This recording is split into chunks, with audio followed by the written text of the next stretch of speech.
Hello everyone, कैसे हैं आप लोग। Welcome back to my channel. आज हम बात करेंगे रिटेलर वर्सेस स्मार्ट मनी। तो हम लोग इसके डिफरेंस को समझेंगे, क्या क्या डिफरेंस है रिटेलर और स्मार्ट मनी में। बिकॉज एडवांस प्राइस एक्शन, हम लोग क्या सीख रहे हैं, advance version of price action, जिसमें एसएल हंटिंग होती है। तो स्मार्ट मनी वो क्या काम करती है, किस तरह से रिटेलर को, कैसे रिटेलर को फंसाती है, कैसे रिटेलर काम करते हैं, उस पे हमको फंसाती है। तो हम लोग देख लेते हैं। यहाँ पे मैं लिख देता हूं, रिटेलर और यहाँ पे स्मार्ट मनी।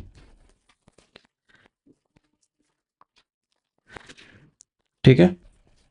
तो रिटेलर ना क्या, सबसे पहले जब भी मार्केट में कोई आता है तो क्या सीखता है, अगर देखा जाएगा तो चार्ट पैटर्न के बारे में समझेगा। अगर वो डे ट्रेडिंग करता है तो चार्ट पैटर्न्स, फिर वो प्राइस एक्शन समझेगा। ये प्राइस एक्शन का ही पार्ट है। प्राइस एक्शन में आपका क्या क्या आ जाता है, चार्ट पैटर्न आता है, सपोर्ट रेजिस्टेंस आ जाता है, support support and resistance, right. और क्या आता है, ब्रेकआउट और breakdown, breakout and break down. ठीक है। ये सब के वीडियो मैंने ऑलरेडी डाल के रखे हैं, आप चाहे तो देख सकते हैं। ठीक है। इस पे क्या होता है ना, मार्केट में पहले अगर कोई रिटेलर लाइक आता है तो वो सबसे पहले क्या करता है, अपना 3 साल 4 साल पहले वो एक सेटअप पे ट्रेड करेगा, उस सेटअप पे बिलीव नहीं रखता है, जिसकी वजह से वो बार बार अपना चेंज करते रहता है सेटअप, और 2-3 साल तक वो लॉस में रहता है, फिर जाके वो प्रॉफिट बनाता है। ठीक है। तो हम लोग को इस पे भी अगर आप काम करते हैं तो इसकी एक्यूरेसी है ना, इसकी एक्यूरेसी जो है आपको इनिशियली 60%, अगर आप सीख के कर रहे हैं और समझ के कर रहे हैं कि किस तरह से ये काम करती है, चार्ट पैटर्न किस तरह से, प्राइस एक्शन में सपोर्ट रेजिस्टेंस, आपका breakout, chart pattern candle stick किस तरह से काम करती है, अगर इस पे कमांड बना लिया आप तो आपकी एक्यूरेसी 60% 70% हो सकती है, जिसपे अगर आप 1:2 पे काम करेंगे तो आप प्रॉफिटेबल रहेंगे। ठीक है। लेकिन आपको और भी एक्यूरेसी चाहिए। अगर इससे भी, अगर मान लीजिए आपको 80% 90% का एक्यूरेसी चाहिए, तब आपको ये रिटेलर वाला काम छोड़ना पड़ेगा, हम लोग को स्मार्ट मनी के साथ चलना पड़ेगा। तो ये हम लोग, ये देखिए स्मार्ट मनी क्या करती है ना, रिटेलर रिटेलर क्या करते हैं उनको पता है। रिटेलर रिटेलर क्या करेंगे उनको पता है। ठीक है। रिटेलर्स क्या करते हैं उनको पता है, ये सारे चीज इनको पता है ऑलरेडी। उनको बहुत दिन से मार्केट में है, तो जिस तरह से मान लीजिए इनकेस अगर डब्ल्यू पैटर्न बना रहा है, ठीक है, तो ये नेक लाइन का ब्रेकआउट होगा तो मार्केट में लोग एंट्री करेंगे जैसे ब्रेकआउट होगा। और क्या करेगा स्मार्ट मनी, क्या करेगा, इसको यहाँ पे इन्वाइट करेगा और उसका एसएल हंट करके फिर मार्केट नीचे आ जाएगा। ठीक है। तो मार्केट क्या करती है, ये हल्का सा ब्रेकआउट देगी। ठीक है। जैसे मान लीजिए ऐसे मार्केट डब्ल्यू पैटर्न बनाई है, ठीक है, डब्ल्यू पैटर्न आप देखे होंगे तो चार्ट पे बनता है, उनको पता है, ऑलरेडी पता है कि हाँ चार्ट पैटर्न में डब्ल्यू पैटर्न बनता है, ये इस तरह का, और एम पैटर्न बनता है, डबल टॉप डबल बॉटम बनता है। अगर ये है इसका सपोर्ट, ये इसका, यहाँ से मार्केट नीचे आई थी, फिर ऊपर गई थी, इससे टच की थी, फिर मार्केट नीचे आई, इससे सपोर्ट की, फिर मार्केट ऊपर गई, फिर ये इसका ब्रेकआउट देती है, इस नेकलाइन का ब्रेकआउट देती है, तो मार्केट ऊपर निकल जाएगी। लेकिन वो क्या करेंगे, यहाँ पे फंसा लेंगे यहाँ पे, फिर मार्केट नीचे चलेगी, सबके एसएल चले जाएंगे, क्योंकि वो डब्ल्यू पैटर्न बनने नहीं देगा मार्केट। ठीक है। तो वो स्मार्ट मनी के कारण होता है, स्मार्ट मनी कॉन्सेप्ट ये जो है, ये एसएमसी के वजह से होता है। फिर भी आप सोचते हैं कि नहीं ये डब्ल्यू पैटर्न बनना ही चाहिए, बनना ही चाहिए, आप अपना एसएल नहीं हिट, एसएल को नहीं रेस्पेक्ट करते हैं, फिर आपका बड़ा लॉस हो जाता है। ठीक है। तो आपको ये समझना पड़ेगा कि एसएल स्मार्ट मनी है जिसकी वजह से आपका ये पैटर्न कभी बनता है कभी नहीं बनता है, तो ये चीज को समझना पड़ेगा। ठीक है। तो हम लोग जिसे नॉर्मल है ना, ये नॉर्मल है, ये बंदा जो है ये रिटेलर होता है, ये नॉर्मल बंदा होता है। ठीक है। इसको समझना पड़ेगा, इसका साइकोलॉजी ये किस तरह से काम कर रहा है, साइकोलॉजी अगर इसका समझ गए आप, अगर स्मार्ट मनी का आप साइकोलॉजी समझ गए, तब आप मार्केट में और भी अपने इस रिस्क टू रिवॉर्ड से, जैसे रिस्क टू रिवॉर्ड आपका क्या रहेगा, 1:2 रहेगा। अगर रिस्क टू रिवॉर्ड आपको बढ़ाना है और आपको मान लीजिए आपको 60%, 80%, 90% एक्यूरेसी चाहिए, तो आपको स्मार्ट मनी कॉन्सेप्ट में जाना ही पड़ेगा, एसएल हंटिंग सीखना ही पड़ेगा। अदरवाइज आप प्रॉफिटेबल रहेंगे, लेकिन आप ज्यादा प्रॉफिट नहीं बना सकते। ठीक है, एसएल हंटिंग को एक बार आपने सीख लिया तो काम हो जाएगा आपका। ठीक है, तो होता क्या है ना, मार्केट में लोग आते हैं, एक सेकेंड थोड़ा सा स्क्रॉल करेंगे यहाँ पे। ठीक है, थोड़ा सा स्क्रॉल करेंगे। ओके, देखिए होता क्या है ना, रिटेलर, यहाँ पे मैं लिख देता हूँ रिटेलर, रिटेलर्स और स्मार्ट मनी। ठीक है, तो रिटेलर और स्मार्ट मनी में क्या आ जाता है ना, इसके कुछ क्या बोलते हैं, इसके पास कैपिटल हो ना, कैपिटल इतने ज़्यादा नहीं होते, कैपिटल ये इसके स्मॉल ही होते हैं, कैपिटल इसके स्मॉल होते हैं, इसके कैपिटल बड़े होंगे, बिग होंगे, बिग मनी होता है ये, इसके इसके कैपिटल हमेशा लार्जर होते हैं। ठीक है, तो इसको कोई डर नहीं रहता मार्केट में। ये क्या करता है ना, ये हम देखिए रिटेलर क्या करेगा ना, अपना खुद का पैसा खुद ही डालेगा। ठीक है, ये इन्वेस्ट करता है ऑन मनी, अपना ऑन फंड इन्वेस्ट करता है, और ये क्या करता है, ये on behalf of other people. ठीक है, जैसे मान लीजिए म्यूचुअल फंड हो गया, ये ऑन बिहाफ ऑफ, और लिख देता हूं दूसरे पर्सन को के करता है। ठीक है, तो ये हो गया।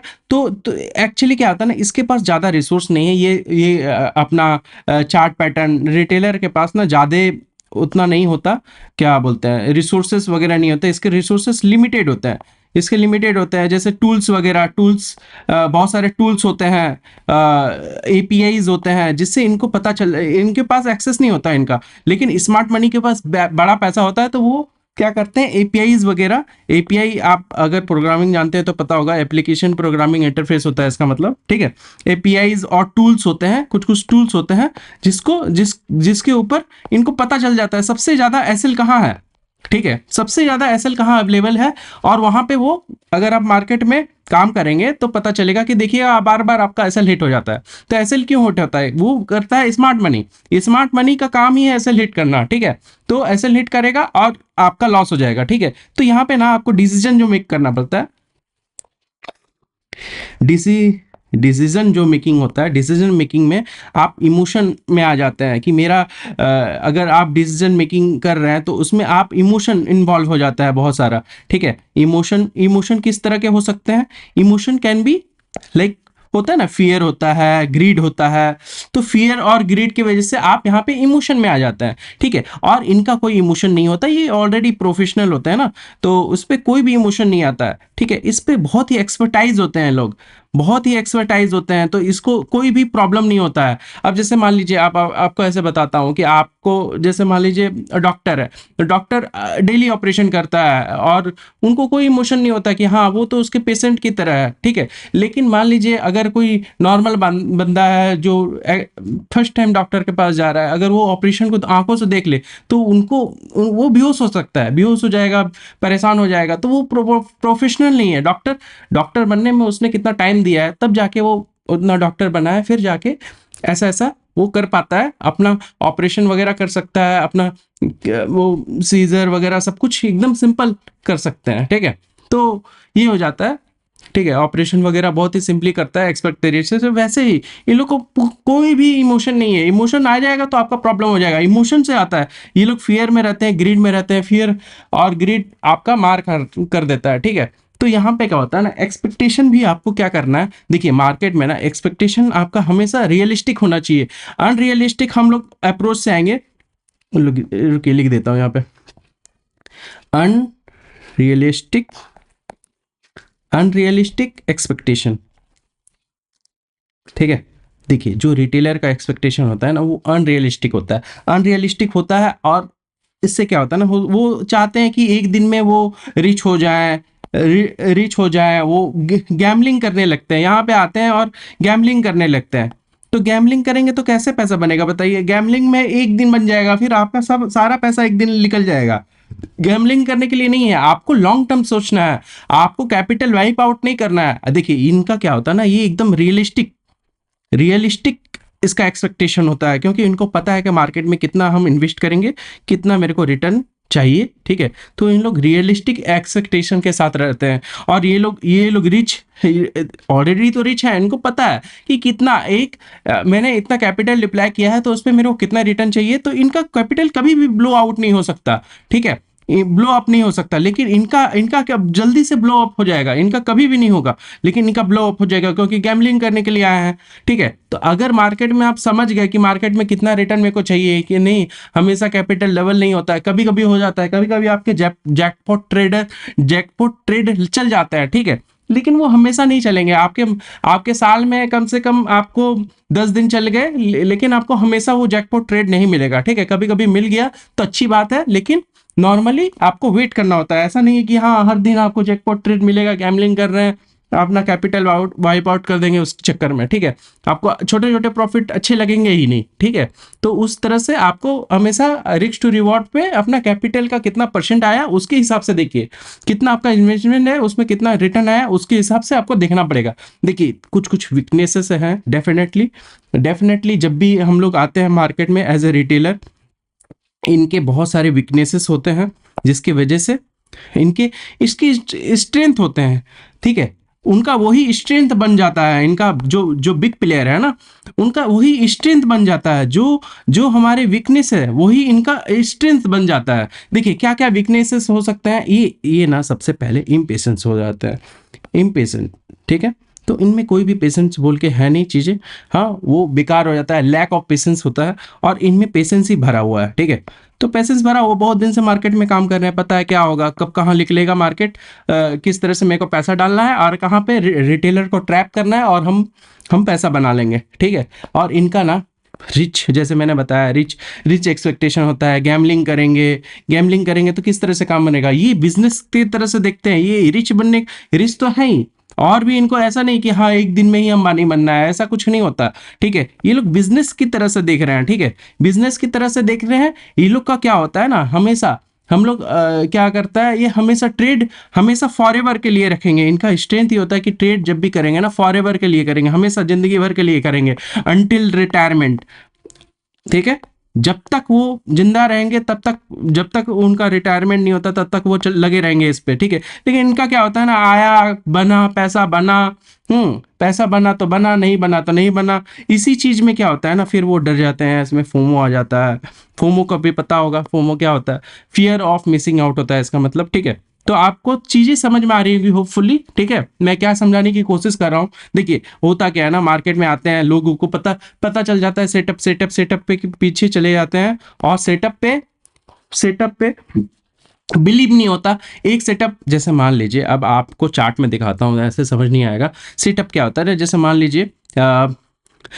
मान लीजिए कुछ हुआ कि एक रेजिस्टेंस है, ठीक है, एक सपोर्ट है, ठीक है। मार्केट यहाँ से आई, थोड़ी नीचे गई, थोड़ी ऊपर गई, ऐसे गई, ऊपर रेजिस्टेंस में आई, फिर मार्केट नीचे आई, ऐसे गई, इसका ब्रेकआउट कर दी, ठीक है। तो ब्रेकआउट आ गई तो लोग क्या करेंगे, यहाँ पे सिंपल क्या है, ब्रेकआउट हो गया तो इंसर्ट, मतलब अपना ट्रेड बना लो, अगर अंदर चला जाता है तो एसएल बुक कर लो, सिंपल यही है ना, ठीक है। तो लोग क्या करेंगे ना, ब्रेकआउट आ गया तो ब्रेकआउट आ गया, ठीक है, ब्रेकआउट आ गया, ये सस्टेन कभी करेगा, कभी नहीं करेगा, कभी अंदर चला जाएगा। तो आपको एसएल को रेस्पेक्ट करना पड़ेगा। आप ये नहीं चाहेंगे, ऐसा नहीं हो सकता कभी भी कि ये ब्रेकआउट आ गया और ये सस्टेन करेगा ही करेगा, 100% श्योरिटी कहीं नहीं होती। अगर ऐसा होता तो सभी कोई यहाँ प्रॉफिट ही बना रहा होता, कोई भी लूज नहीं करता, ठीक है। तो दोनों होगा, सेटअप एक दिन नहीं चलेगा आपका, ये ब्रेकआउट नहीं चलेगा, तो आप क्या करेंगे, बार बार रिवर्सल लेंगे, और रिवर्सल लेंगे, जिस दिन ब्रेकआउट दे देगा उस दिन आप नहीं काटेंगे, बोलेंगे ये तो रिवर्सल हो गया था कल के दिन, चलो मैं सेटअप चेंज कर लेता हूँ।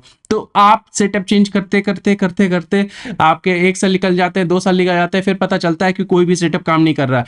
कोई भी सेटअप काम नहीं करेगा, आपको एक ही सेटअप पे ट्रेड करना है, कभी वो पैसा देगा कभी नहीं देगा, ठीक है। इस तरह से काम होता है, आपको एक सेटअप पे ही काम करने का पड़ेगा। 60% 70% लाइक आपको उस पर एक्यूरेसी मिलेगी, कभी भी 100% एक्यूरेसी कोई भी ट्रेड नहीं दे सकता। कोई भी आपको ऐसा कोई सेटअप नहीं है जो 100% एक्यूरेसी दे, और ऐसा हो ही नहीं सकता कि मार्केट में कभी आपका लॉस ना हो। लॉस भी होता है, प्रॉफिट भी होता है, आपको दोनों का रेस्पेक्ट करना पड़ेगा, ठीक है। आपको होप समझ में आ रहा होगा। देखिए यहाँ पे ना इनका नॉलेज होता है, इन सब के नॉलेज होता है। यहाँ पे इनका यही नॉलेज काम आता है कि हाँ ये लोग सेटअप पे काम कर रहे हैं, इनका फोमो है, इनका गैमलिंग का थिंकिंग है, ठीक है, इनका गैमलिंग का थिंकिंग है, ये लोग रिच बनना चाहते हैं, ये लोग इम्पेशेंस है, सब कुछ पता है इनको।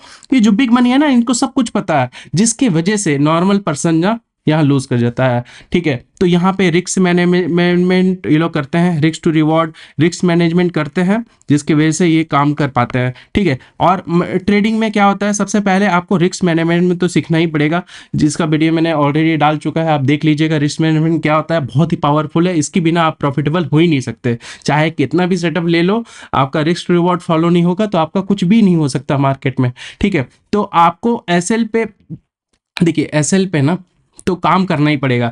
एसएल पे स्मार्ट मनी काम करता है, ठीक है। तो ऐसे एसएल पे ही आपका काम करता है। एसएल आपका बार बार हिट कराएगा, आपको डिमोटिवेट करेगा, आप बार बार एंट्री बनाएंगे और आपका लॉस होगा, ठीक है। तो आपको वही है, इस स्मार्ट मनी का ना एडवांस टूल और इंफॉर्मेशन का एक्सेस होता है, ठीक है, जिसकी वजह से उनको पता चल जाता है कि सबसे ज़्यादा एसएल कहाँ अवेलेबल है। उनके पास बहुत सारे मोर एक्सेस होते हैं एडवांस टूल के, इंफॉर्मेशन के। देखिए उनका ट्रेडिंग स्टाइल ना फुल, देखिए हम लोग का क्या होता है ना, सिंपल। देखिए यहाँ पे हम लोग का क्या होता है, हम लोग का जो ट्रेडिंग स्टाइल होता है, हम लोग का ट्रेडिंग स्टाइल जो होता है, देखिए मैं समझा देता हूँ। देखिए हम लोग ना फॉलो करते हैं ट्रेंड को, ठीक है, ट्रेंड को। उनको पता है हम लोग इमोशन इम्पल्सिव होते हैं, हम लोग का इमोशन आ जाता है, ठीक है, इमोशनल हम लोग इम्पल्सिव होते हैं, ठीक है, ठीक है। तो जिसकी वजह से उनको पता है, तो वो लोग का क्या है ना, उन लोग को सब कुछ स्ट्रैटेजिक और एक कैलकुलेटेड होता है। जो भी स्मार्ट मनी होता है उनका सब कुछ कैलकुलेटेड होता है कि हाँ कैलकुलेटेड रिस्क लेंगे, इनको फंसाएंगे, अपने अपने रिटेलर को फंसा देंगे, थोड़ा सा प्राइस को ऊपर कर देंगे, एक ब्रेकआउट दे देंगे, फिर एक फेक ब्रेकआउट दे देंगे, उनको फिर फंसा लेंगे ऐसे करके, ठीक है। तो ये हो जाता है मार्केट में। आपको समझना पड़ेगा कि किस तरह से काम होता है, ठीक है। ये लोग हमेशा ही कैलकुलेटेड रिस्क लेते हैं, और हम लोग की तरह से नहीं कि हाँ हीरो जीरो कर लिया, ये कर लिया। उनका ये माइंडसेट अब होता ही नहीं है। उनके पास बिग मनी है, वो क्या हीरो जीरो करने के लिए बैठे हैं। आप छोटे कैपिटल से हीरो जीरो कर सकते हैं, बड़े कैपिटल पे आएंगे तो आप कभी भी नहीं कर सकते, ठीक है। तो ये है बात, ठीक है। आपको ना ये बता दे रहा हूं कि देखिए जैसे मार्केट में क्या होता है ना, देखिए आपको अब चार्ट में बताता हूँ। चार्ट में क्या होता है, मार्केट जैसे मान लीजिए यहाँ पे साइडवेज है, ठीक है। मार्केट एक रेंज में, ये सपोर्ट है, ये सपोर्ट है, रेजिस्टेंस है, ये मार्केट इसी में 2 घंटे से यहाँ पे ये मूव कर रही है, इसको ब्रेक नहीं कर पा रही है, ठीक है। तो होता क्या है ना, मार्केट में ना आप फ्लस्ट्रेट हो जाएंगे और आपका एसएल बार बार हिट होगा अगर ऐसे में काम करते हैं। और मान लीजिए स्कैल्प करते हैं तो आप बच भी सकते हैं, ठीक है। तो आपने किया, और होता क्या है ना, यहाँ जैसे मान लीजिए यहाँ निकल जाती है मार्केट, एक साथ ऐसा ऐसा कैंडल बना, ऐसे ऐसे करके मार्केट आती है, फिर ऐसे करके यहाँ निकल जाती है। तब आपको क्या होगा ना, फोमो क्रिएट होगा। फोमो क्रिएट होगा तो फोमो जैसे मान लीजिए आप फोमो क्रिएट हो जाएगा, फिर आप क्या करेंगे ना, यहाँ पे एंट्री ले लेंगे, ठीक है। यहाँ पे एंट्री ले लेंगे, यहाँ पे आपने एंट्री बनाया, फिर देखेंगे कि मार्केट यहाँ पे ऐसे ऐसे चल रही है, ठीक है। थोड़ा नीचे आई, थोड़ा ऊपर गई, थोड़ा नीचे गई। आप देखेंगे कि मार्केट में इतना इतना ब्रेकआउट आया है, तो और भी आएगा, फिर ये हल्का सा ऊपर जाएगी, ठीक है। आप प्रॉफिट बुक कर लिया तो ठीक है, फिर ये मार्केट नीचे चली आएगी, ऐसे ऐसे करके फिर मार्केट नीचे आ जाएगी। उनको पता है कि अब ये ब्रेकआउट आ जाने के बाद क्या होता है, यहाँ पे तो उन्होंने पैसा बना लिया जो बनाना था। इनको फंसा के, ये सारे रिटेलर को फंसा के उन्होंने ब्रेकआउट देके उनको फंसा लिया। अब क्या करेंगे, मार्केट यहाँ पे थोड़ा सा यहाँ साइडवेज होके फिर मार्केट आस्ते आस्ते नीचे चली आएगी। यहाँ पे एक बार ब्रेकआउट आ जाने के बाद रिटेलर अपना इन्वेस्टमेंट करने लगते हैं, अपना पोजीशन बनाने लगते हैं यहाँ पे कि हाँ मार्केट अब ऊपर जाएगी, फिर ये रिवर्सल चली जाती है मार्केट, ठीक है। तो यही था आपका रिटेलर और स्मार्ट मनी का डिफरेंस। होप आपको समझ में आया होगा, और इस वीडियो को रिपीट देखिएगा, अगर समझ नहीं आया होगा तो आप रिपीट देखिएगा, आपको समझ में आ जाएगा। मैंने ईच एंड एवरी पॉइंट अच्छे से समझाने की कोशिश की है, और मिलते हैं आपको नेक्स्ट वीडियो में। Thank you.